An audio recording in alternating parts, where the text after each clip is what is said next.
Өөрийгөө засаг таны хөх харчуулаа нэг гэж ярих дуртай нэгэн нэр манай хажуу хашаанд амьдардаг байлаа. Түүнийг Эрдэнэбат гэдэг байсан юм.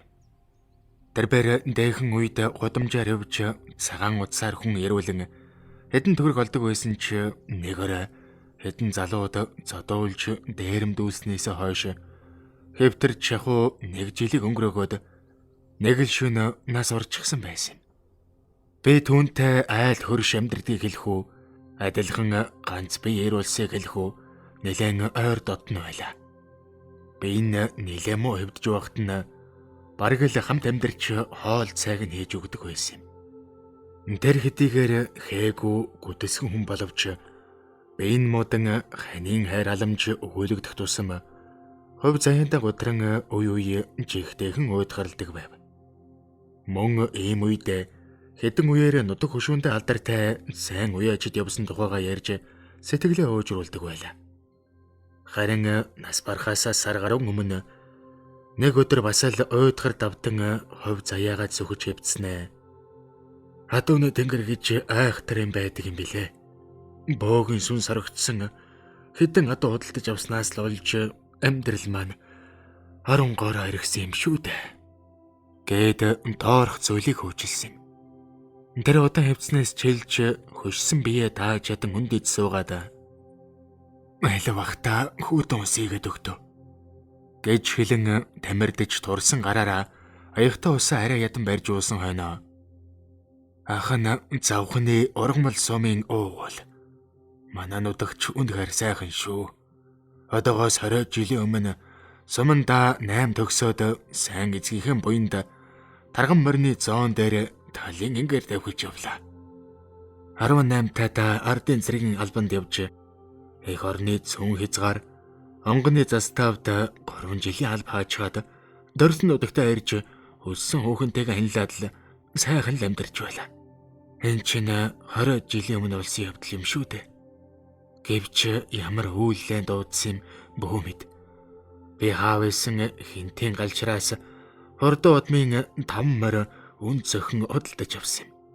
Бүр завхнаас зориуд хинтээ дэрж авсныг яана. Тэр мордыг зарсан залуу ус их гарын 8 чин болох нь өмсөн зөөсөн эдэлсэн хэргэлсэн болгоноос нь элд байсан юм.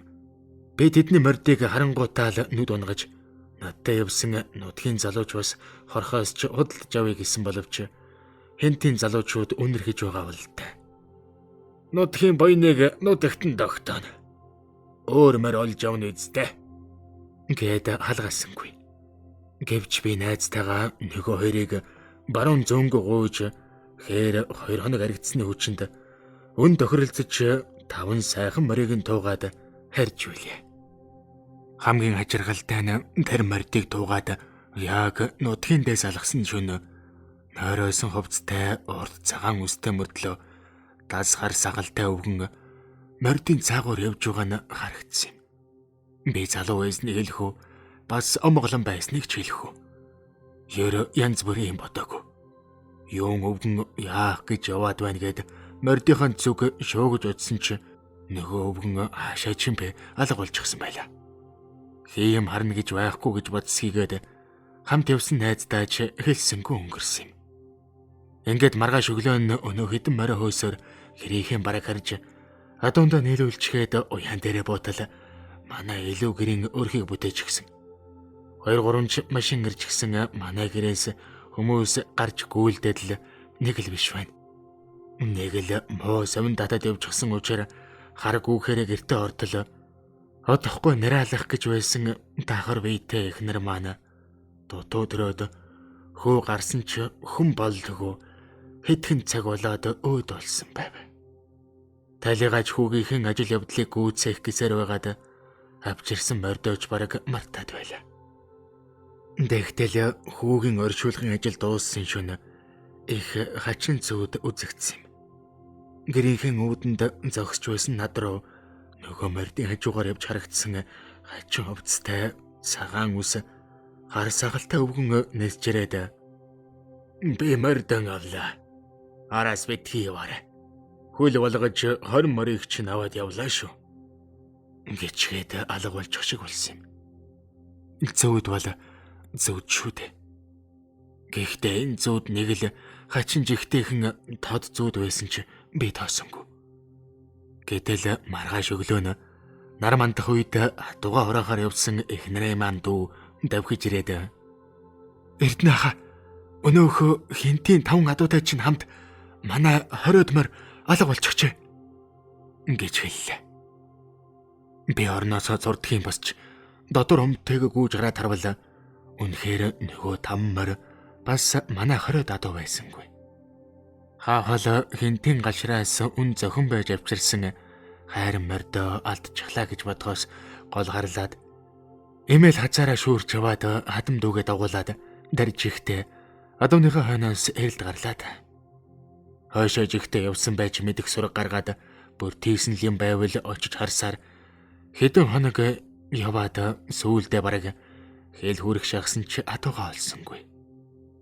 Өнсөн морд маань жизэж төөбөд хоёр ч ядарсан байсан тул аргагүй нутаг буцахаар шийдлээ.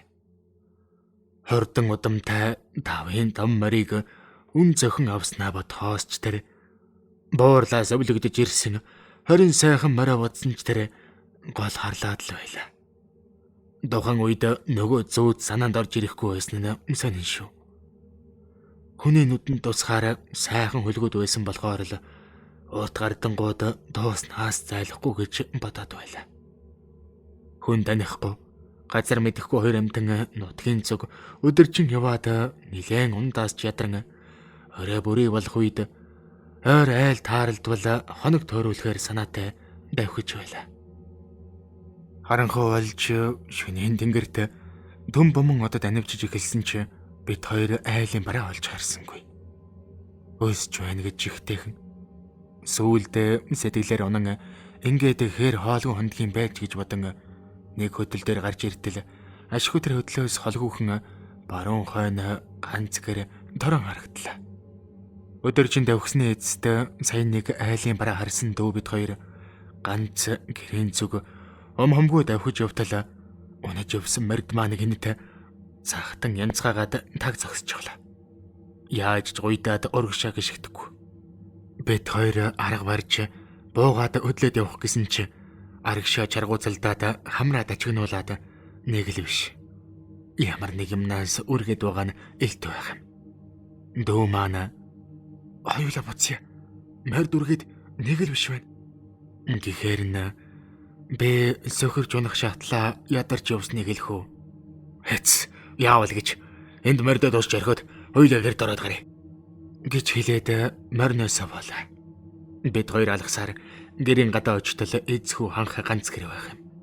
Малын хашаа сарвч юу ч байсангүй. Тэгтэл миний алдсан нөгөө 5 морь өнгө зүсээрээ гэрийн хойхон талд эдээшлэн зогсож байна. Би нүдэнд ээжэд гисэнгүй.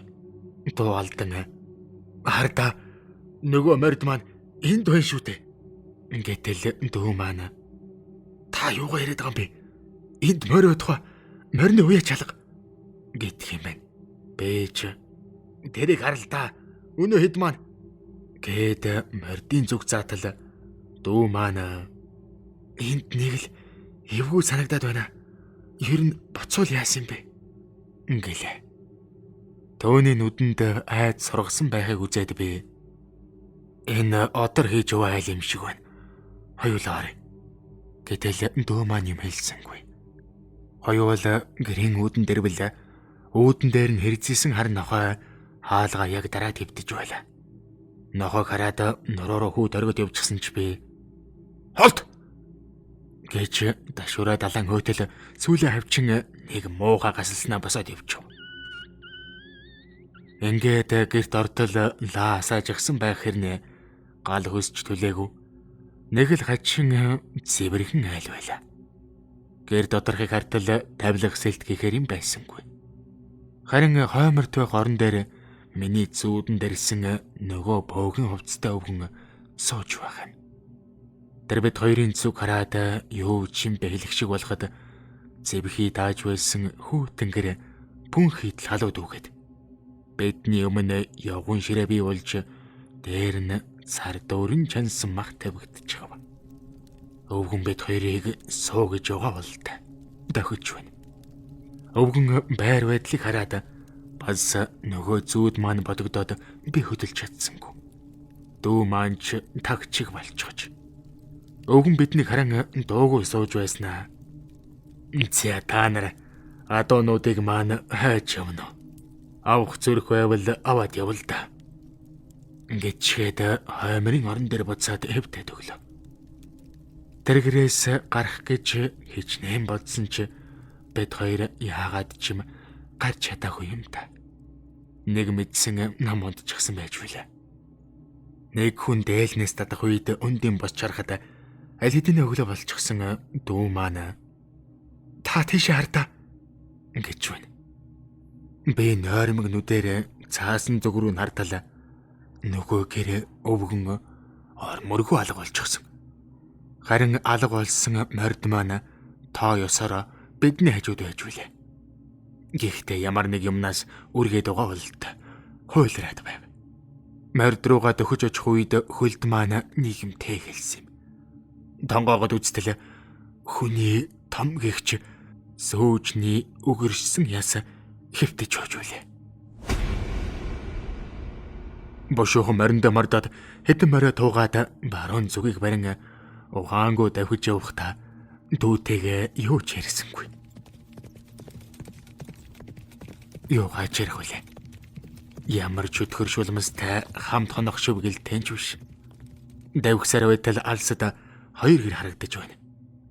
Тэр хоёр гэрлөө очихоос зүрх өгөж байсан чи ярих биш гэгэн цагаан өдөр юм байна.